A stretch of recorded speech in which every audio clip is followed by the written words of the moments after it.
Saudara-saudari, marilah kita mendengarkan renungan dengan judul Menjadi Sempurna, yang berdasarkan pada Injil Matius bab 5 ayat 47 dan 48b. Yesus berkata, "Dan apabila kamu hanya memberi salam kepada saudara-saudaramu saja, apakah lebihnya daripada perbuatan orang lain? Karena itu, haruslah kamu sempurna, sama seperti Bapamu yang di surga adalah sempurna." Dalam nama Bapa dan Putra dan Roh Kudus. Amin. Saudara-saudari terkasih dalam nama Tuhan Yesus Kristus. Dalam bacaan Injil pada hari ini, Yesus masih melanjutkan rangkaian pengajaran atau khotbah Yesus yang sangat panjang di atas bukit, khususnya dalam kaitan atau benang merah antara sabda Allah yang tertulis dalam kitab Taurat dengan sabda Allah yang berasal dari Yesus sendiri dengan berkata, "Kamu telah mendengar firman, kasihilah sesamamu manusia dan bencilah musuhmu. Tetapi aku berkata kepadamu, kasihilah musuhmu dan berdoalah bagi mereka yang menganiaya kamu. Karena dengan demikianlah kamu akan menjadi anak-anak Bapamu yang di surga, yang menerbitkan matahari bagi orang yang jahat dan orang yang baik, dan menurunkan hujan bagi orang yang benar dan orang yang tidak benar. Apabila kamu mengasihi orang yang mengasihi kamu, apakah upahmu? Bukankah pemungut cukai juga berbuat demikian? Dan apabila kamu hanya memberi salam kepada saudara-saudaramu saja, apakah lebihnya daripada perbuatan orang lain? Bukankah orang yang tidak mengenal Allah pun berbuat demikian? Karena itu, haruslah kamu sempurna, sama seperti Bapamu yang di surga adalah sempurna." Saudara-saudari terkasih, ajaran Yesus menjadi sempurna dilakukan dengan beberapa cara. Pertama, dengan cara mengasihi musuh. Bagi orang Yahudi, musuh adalah orang di luar bangsa Yahudi. Karena itu, pada zaman sebelum Yesus datang ke dunia, orang Israel sering berperang dan tanpa takut serta tanpa rasa bersalah membunuh sesama atau bangsa lain. Disinilah Yesus mau mengubah cara berpikir orang Yahudi agar tidak membenci musuh, tetapi mengasihi musuh. Kedua, dengan cara berdoa bagi orang-orang yang menganiaya kita. Dengan cara ini, Yesus ingin kita membiarkan Allah membalas tindakan orang yang telah menganiaya kita. Sebab bisa saja kita mengambil tindakan yang justru menghancurkan diri kita dan orang lain.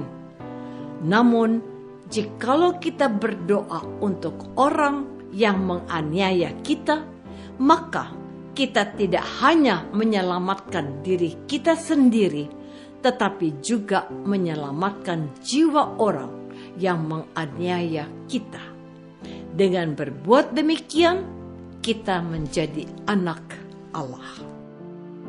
Saudara-saudari terkasih, Tuhan Yesus menghendaki kita menjadi anak-anak Allah yang penuh kasih tanpa memandang apakah seseorang berdosa atau tidak, apa warna kulitnya, dan apa latar belakangnya. Kasih Allah Bapa yang tidak membeda-bedakan orang baik dan orang jahat ditunjukkan dengan menerbitkan matahari bagi semua manusia tanpa kecuali. Matahari yang Allah Bapa ciptakan tidak hanya dinikmati orang Katolik dan Kristen, tetapi juga semua umat beragama, termasuk orang-orang yang tidak beragama dan orang yang tidak mengakui adanya Tuhan. Demikian pula dengan hujan. Allah Bapa menurunkan hujan bagi semua umat manusia di muka bumi. Selain itu, Yesus juga menekankan upah yang kita terima. Upah bukan gaji atau balas budi. Upah yang Yesus maksudkan di sini adalah perbuatan baik atau amal yang kita lakukan dengan tidak menuntun balasan dari manusia. Sebagai pengikut Yesus, kita hendaknya memberi perbedaan yang jelas antara kita orang Kristiani dengan orang non-Kristiani. Caranya adalah dengan memberi bantuan kepada sesama yang tidak dapat membalas kebaikan yang telah kita lakukan. Saudara-saudari terkasih, ajaran Tuhan Yesus supaya kita menjadi sempurna bukanlah sesuatu yang tidak bisa kita lakukan. Perlu kita pahami bahwa yang Yesus tekankan adalah menjadi sempurna dalam kasih, bukan dalam hal kesucian atau hidup tanpa dosa. Sebab sebagai manusia kita tidak pernah terlepas dari dosa. Dengan kata lain, tidak ada orang yang sempurna, dalam arti tidak pernah berbuat dosa, termasuk dosa yang paling kecil. Namun, Yesus menghendaki kita menjadi sempurna dalam kasih. Kita bisa saja membenci atau tidak suka dengan seseorang, tetapi pada saat kita membenci atau tidak suka seseorang, kita bisa belajar mengampuni dan melakukan kebaikan kepada orang yang kita benci atau orang tidak kita sukai.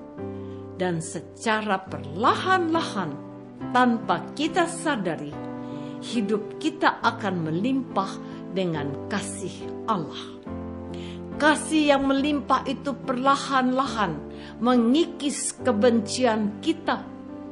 Oleh karena itu, Tuhan Yesus sesungguhnya menghendaki kita untuk terus berbuat kasih. Dengan terus berbuat kasih, bahkan segala kejahatan dan dosa dalam diri kita secara perlahan-lahan hilang dan kasih semakin sempurna. Apakah kita sudah berusaha jadi sempurna dalam kasih Allah dengan terus-menerus berbuat baik bagi sesama termasuk musuh kita?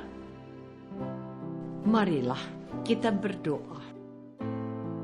Tuhan Yesus Kristus, Engkau menghendaki kami untuk menjadi sempurna dalam kasih, seperti Engkau dan Bapa sempurna dalam kasih. Curahkanlah roh cinta kasih-Mu untuk menghalau segala kebencian dan prasangka buruk yang membuat hubungan kami dengan sesama tidak harmonis. Doa ini kami persembahkan dalam nama Yesus, Tuhan dan pengantara kami. Amin. Semoga kita semua selalu dinaungi dan dibimbing oleh berkat Allah yang Maha Kuasa, Bapa dan Putra dan Roh Kudus. Amin.